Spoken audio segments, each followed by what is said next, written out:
semua. Selamat bergabung dalam kegiatan kita hari ini.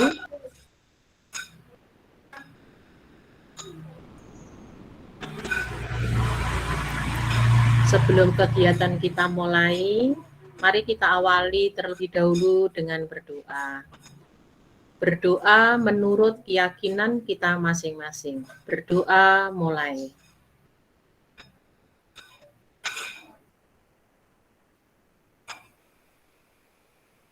Selesai. Anak-anak, hari ini kita akan belajar 2 muatan, yaitu muatan IPS dan matematika. Selama Bu Dwi memaparkan penjelasan, Bu Dwi harap semua mic dimatikan. Nanti Bu Dwi akan memberikan waktu untuk bertanya setelah Bu Dwi selesai memaparkan penjelasan, ya. Nah,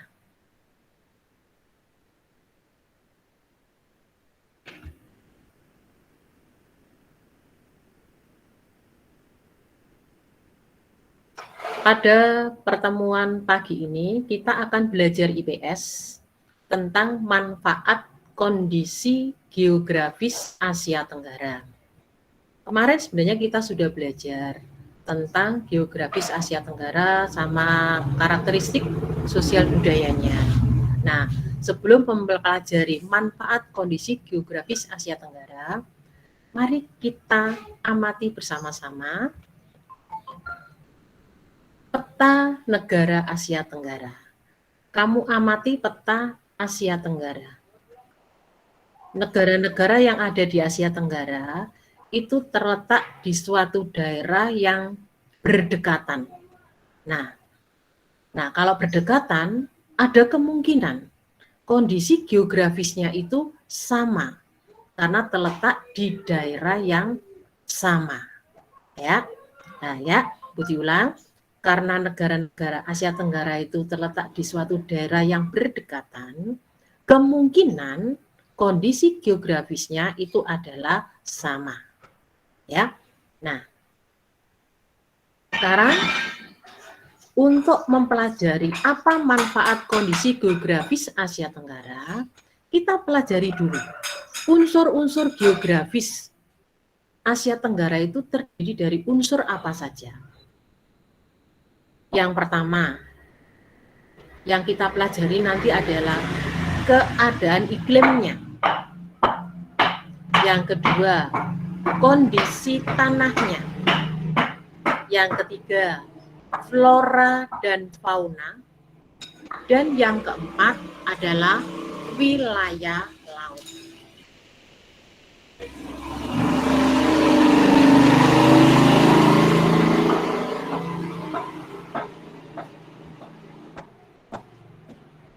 Ya, maaf suaranya bising karena memang rumahnya Bu Dwi dekat jalan.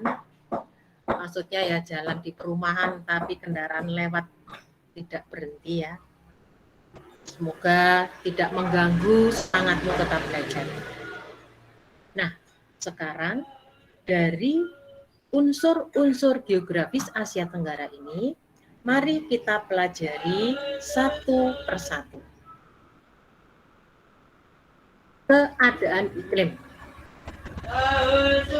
Nah, kamu ingat pada waktu kamu belajar tentang geografis Asia Tenggara bahwa secara astronomi wilayah Asia Tenggara terletak di antara 28 derajat lintang utara sampai 11 derajat lintang selatan. Berarti ada di sekitar garis khatulistiwa. Nah, ini memungkinkan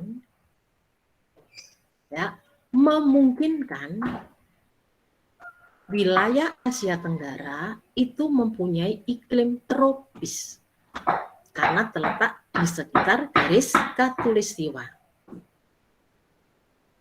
Nah, bagaimana ciri-ciri wilayah yang beriklim tropis? Ciri-cirinya adalah memiliki curah hujan yang tinggi dan suhu udaranya panas. Nah, ini harus kita ingat-ingat. Wilayah tropis itu curah hujannya tinggi, suhu udaranya panas. Oke. Nah, sekarang kita unsur yang kedua, yaitu kondisi tanah.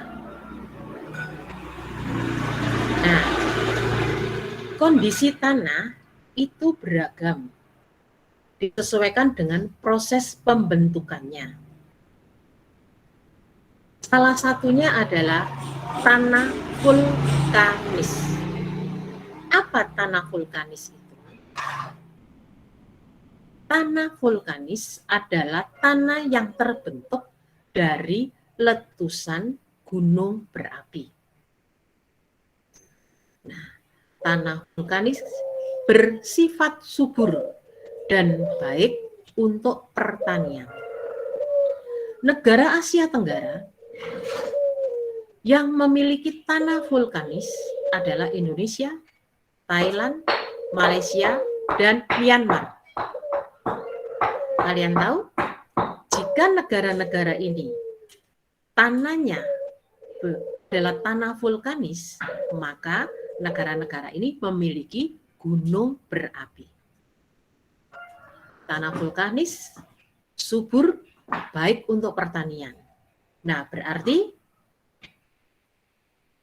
aktivitas masyarakatnya sebagian besar adalah bertani. Jenis tanah yang kedua adalah tanah aluvial atau tanah endapan. Tanah aluvial adalah tanah yang diendapkan oleh aliran air sungai. Nah, karena ini sifatnya endapan, jadi ada tanah yang mengalir, terus dia mengendap di tepi-tepi sungai, di bantaran-bantaran sungai. Nah, tanah aluvial memiliki tingkat kesuburan yang tinggi dan sangat baik untuk sektor pertanian. Jadi, kondisi tanah dari negara-negara Asia Tenggara adalah terdiri dari tanah vulkanis dan tanah aluvial. Jadi, memiliki tanah yang subur, yang baik untuk usaha pertanian. Ini unsur yang kedua. Tadi iklimnya tropis, curah hujan tinggi, suhunya panas ya, dan kondisi tanahnya pun juga subur. Sekarang yang ketiga. Unsur yang ketiga adalah flora dan fauna. Ingat bahwa wilayah Asia Tenggara beriklim tropis dengan curah hujan yang tinggi. Hal ini memungkinkan tumbuhnya hutan tropis. Hutan tropis adalah hutan yang kaya akan flora dan fauna. Ya. Nah, hasil hutan yang utama adalah kayu dan rotan. Saling berkaitan ya. Iklimnya tropis, curah hujannya tinggi, tanahnya itu tanah vulkanis, tanah aluvial. Nah, memiliki hutan tropis yang kaya flora dan fauna. Hasil hutannya pun berlimpah. Ini adalah unsur yang ketiga. Unsur yang keempat, wilayah laut. Ternyata semua negara Asia Tenggara memiliki wilayah laut.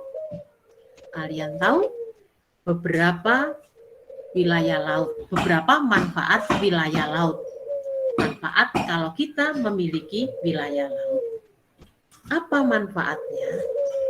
Yang pertama, ternyata laut menghasilkan sumber bahan pangan. Ikan berlimpah, rumput laut, itu adalah sumber bahan pangan. Apakah hanya itu saja? Tidak. Laut pun dimanfaatkan sebagai jalur transportasi air. Kapal laut, perahu laut, ya. Selain itu, ternyata laut pun juga dimanfaatkan sebagai objek wisata. Sudah ada 3 manfaatnya. Dan yang keempat, ada dasar laut. Pada dasar laut, ternyata ada tambang minyak dan gas bumi. Nah, ini adalah 4 manfaat wilayah laut. Jangan lupa, Indonesia adalah negara maritim yang sebagian besar wilayahnya berupa lautan. Nah, bersyukurlah kita, berbahagialah kita tinggal di Indonesia, ya, yang kaya akan sumber daya alam. Nah, anak-anak, itu 4 unsur dari geografis Asia Tenggara. Nah, kalau kamu sudah mengetahui apa unsur-unsur, kalau dalam mempelajari geografis itu unsur-unsur apa saja yang harus kita pelajari, adalah hal ini. Nah, sekarang kalian bisa lebih mendalami manfaat geografis dari negara-negara Asia Tenggara dengan membaca bukumu. Kamu baca ulang buku yang kamu beli, ya, dibaca. Manfaat pengaruh kondisi geografis terhadap kegiatan kehidupan masyarakat di Asia Tenggara, di negara Indonesia, di negara Malaysia, di negara Singapura, itu bagaimana? Itu kalian baca, ya. Tidak mungkin setiap kali Google Meet Budi akan membacakan semua, itu tidak mungkin. Budi hanya akan menjelaskan poin-poinnya saja. Jadi untuk yang lainnya kalian baca sendiri, ya. Nah, setelah kalian membaca ulang tentang kondisi geografis Asia Tenggara, kalian boleh juga mencari informasi di internet, ya. Nanti setelah itu kalian kerjakan tugas dari buku IPS halaman, setelah kamu membaca buku IPS halaman 10-13 secara dan mencari informasi dari internet, kalian kerjakan tugas dari Budwi berupa tugas Google Form. Google Form itu adalah tugas yang langsung dikerjakan di HP, ya. Nah, sekarang penjelasan tentang IPS sudah selesai. Sekarang sesi pertama Budwi buka untuk pertanyaan. Dari paparan yang Budwi jelaskan tadi, adakah yang ingin bertanya? Silakan Budwi beri waktu.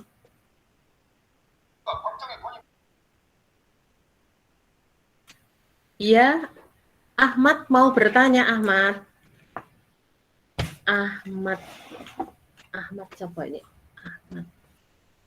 Ahmad Jayu. Oh, Ahmad Jayu. Bertanya, siapa yang bertanya silakan.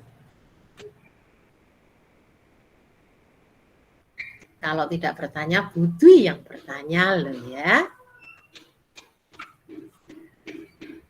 Cio, Budwi bertanya kepada Cio.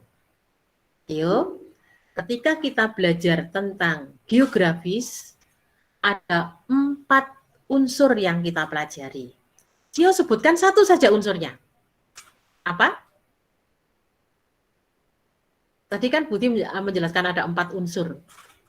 Satu saja unsurnya.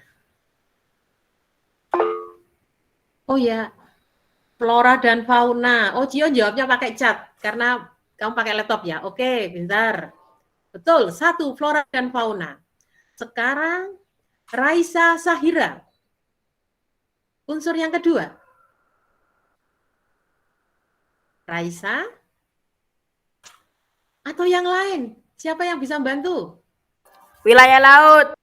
Wilayah laut, pintar. Siapa lagi? Kondisi tanah. Kondisi tanah, pintar. Satu lagi. Yang pertama. Keadaan iklim. Keadaan iklim. Ketika kita belajar tentang geografis, kita ingat 4 unsur itu. 4 unsur itu kita harus paham, ya. Nah, wilayah Asia Tenggara terletak di sekitar garis apa? Garis Katulistiwa. Garis Katulistiwa. Karena terletak di sekitar garis Katulistiwa, Maka negara-negara Asia Tenggara memiliki iklim apa? Iklim tropis. Iklim Iklim tropis. tropis, pinter. Iklim tropis. Negara iklim tropis itu ciri-cirinya apa? Ada 2 tadi ciri-cirinya. Curah hujan tinggi karena pengaruh angin muson barat. Suhu udara panas karena berada di dekat garis ekuator atau khatulistiwa. Pintar. Ciri-cirinya adalah curah hujannya tinggi dan suhu udaranya panas. Pintar. Bagaimana ciri-ciri tanah yang ada di sekitar gunung berapi? Apa nama jenis tanah di sekitar gunung berapi? Tanah yang vulkanis. Tanah vulkanis, tanah yang terbentuk dari letusan gunung berapi. Sifatnya bagaimana tanah vulkanis itu?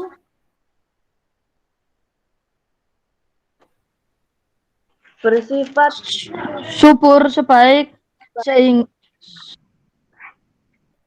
bersifat subur. Baik untuk pertanian. Ada gunung yang ada kawahnya di dekat kota Pasuruan, gunung apa? Bromo. Gunung Bromo. Kamu lihat di lereng Gunung Bromo itu ada pertanian sayuran ya. Nah, karena tanahnya adalah tanah vulkanis subur. Di sana banyak tanaman sayuran yang bisa tumbuh dengan subur. Ada lagi tanah yang sisa-sisa endapan air sungai. Namanya tanah apa? Tanah aluvial. Ayo Muhammad Sore, ayo yang lainnya. Tanah aluvial. Bagaimana sifat tanah aluvial? tingkat kesuburan yang tinggi dan sangat baik untuk sektor pertanian. Pintar. Nah, kalian sudah mempelajari 4 unsur geografis. Nanti kamu baca Indonesia itu, ya, geografisnya bagaimana, ya, keutamaannya bagaimana. Ya. Negara-negara yang memiliki tanah vulkanis ada berarti negara itu memiliki gunung berapi. Tadi negara mana saja? Indonesia, Thailand. Nah, kalau mereka yang memiliki negara tanah-tanah vulkanis pasti sektor pertaniannya adalah merupakan pendapatan utama dari negara tersebut. Oke. Ada yang mau bertanya? Tidak? Kita lanjutkan ke materi yang kedua ya.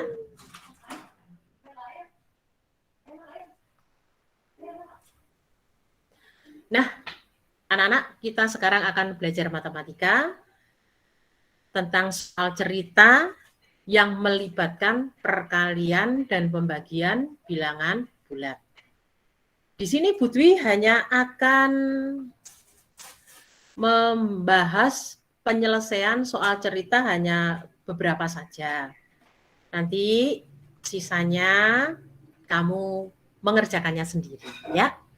Nah, yuk, bagaimana kita menyelesaikan sebuah soal cerita? Pertama, kita baca ceritanya dengan cermat, dengan seksama. Kita baca dulu.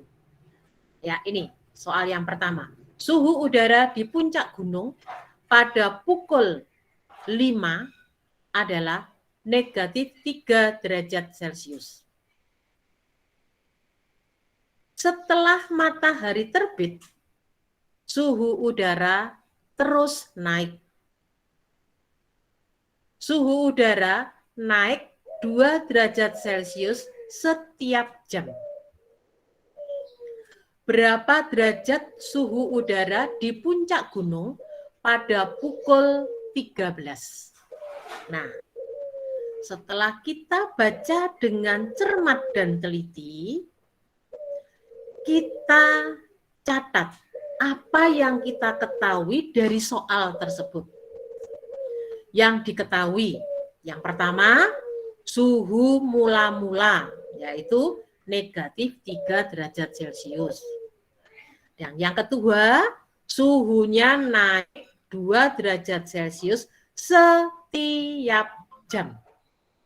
Itu yang kita ketahui. Nah, setelah kita ketahui, apa sih sebenarnya yang ditanya di dalam soal cerita? Oh, soal cerita itu menanyakan suhu udara di puncak gunung pada pukul 13. Nah, kita ketahui bahwa suhu naik 2 derajat Celcius setiap jam, setiap 1 jam. Nah, sekarang dari jam 5 sampai jam 13 itu ada berapa jam? Dari jam 5 ke jam 13 itu ada 8 jam. Ingat ya, ada 8 jam. Kalau 1 jam 2 derajat Celcius. Maka kalau 8 jam berapa derajat Celcius? Nah, sekarang cara menyelesaikannya, cara menjawabnya. Pertama, suhu mula-mula adalah negatif 3 derajat Celcius. Naik berarti ditambah.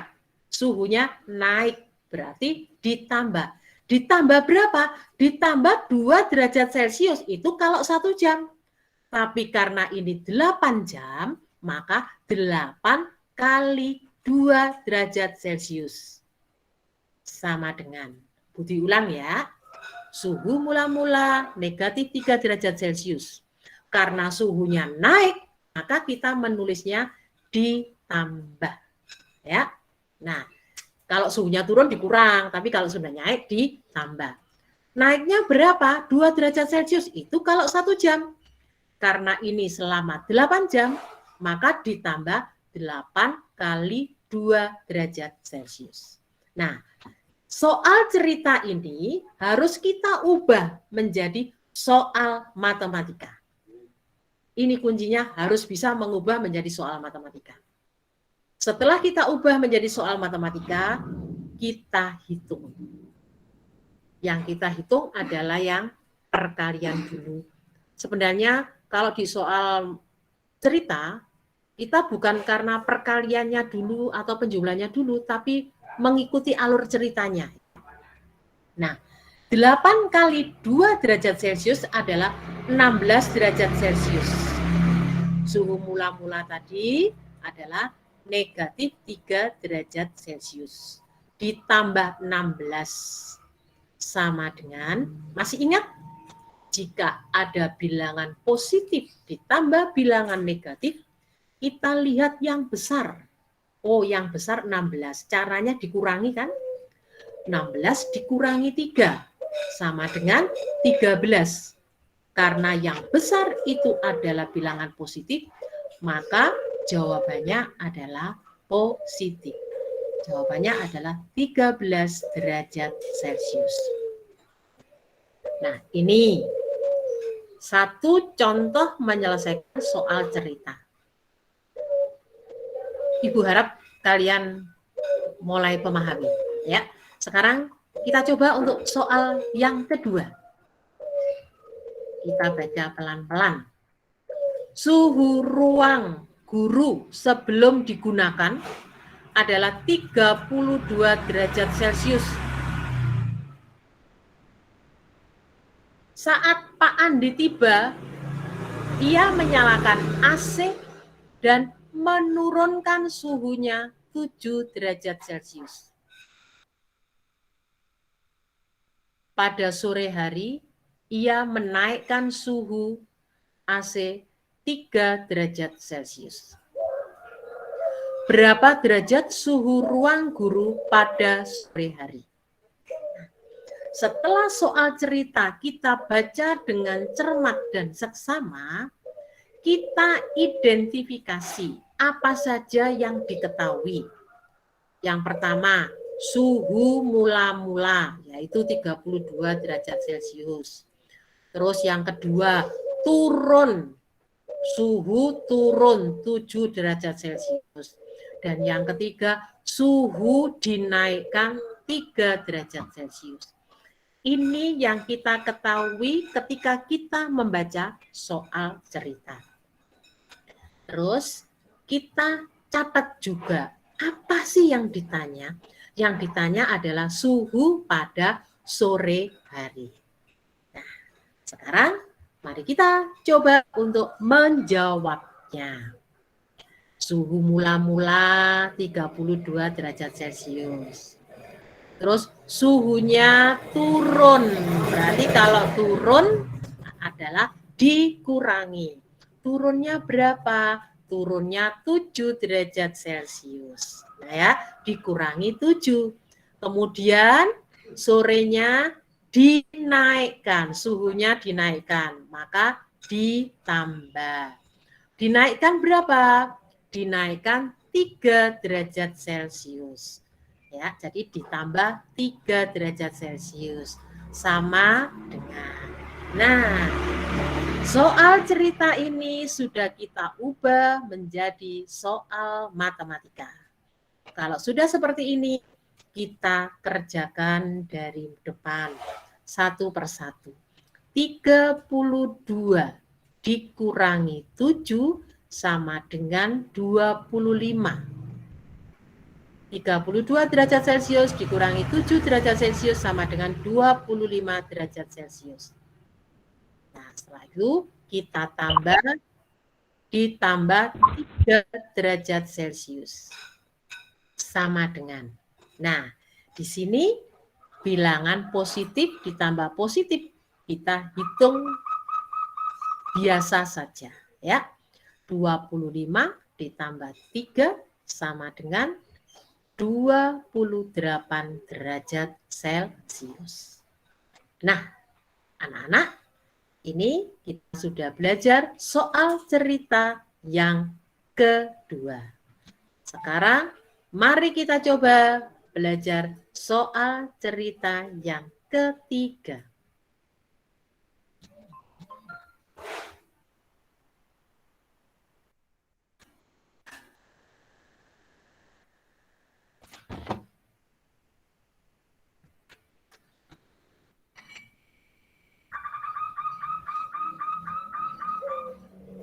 Oh, maaf, ternyata Bu Dwi menyiapkan soal ceritanya hanya 2. Sepertinya kemarin Bu Dwi menyiapkan 3. Ternyata hanya 2. Ya, nggak apa-apa. Nanti kalau Google Meet lagi, Bu Dwi akan menyiapkan soal cerita lagi. Oke? Nah, setelah kalian mendengarkan penjelasan tadi, Bu Dwi berharap kalian sudah mulai paham. Sekarang kerjakan soal dari buku matematika halaman 19 ya. Kerjakan di buku tugas. Ingat, dikerjakan di buku tugas. Jangan dikerjakan di buku matematika. Tempatnya sempit. Dwi tidak bisa melihat tulisan jawabanmu ya. Karena tulisannya ya dempel-dempel. Dikerjakan di buku tugas. Bentar. Terus kerjakan dengan cara seperti tadi. Soalnya nggak usah ditulis. Yang kamu tulis adalah yang diketahui apa, yang ditanya apa. Terus cara jawabnya, mengubah ke kalimat matematikanya bagaimana. Itu langkah-langkah itu tetap kamu tulis ya. Kalau sudah selesai, jawaban difoto dan dikirim ke classroom. Oke, Bu. Oke. Nah, sekarang kita buka sesi pertanyaan.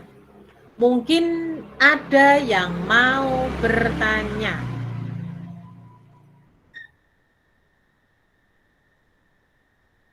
Tidak ada yang bertanya, toh. Pengumpulannya sampai jam berapa, Bu? Kenapa? Pengumpulan matematika itu loh. Oh, gini, selama masa PPKM, kamu butuh beri waktu 2 hari. Hari ini sama besok. Tapi tetap nanti malam yang belum mengumpulkan tetap butuh tagih, hanya untuk mengingatkan. Jangan sampai tugas yang minggu yang kemarin itu sampai berlarut-larut. Ya. Oke? Ada yang bertanya lagi? Tidak ada yang bertanya?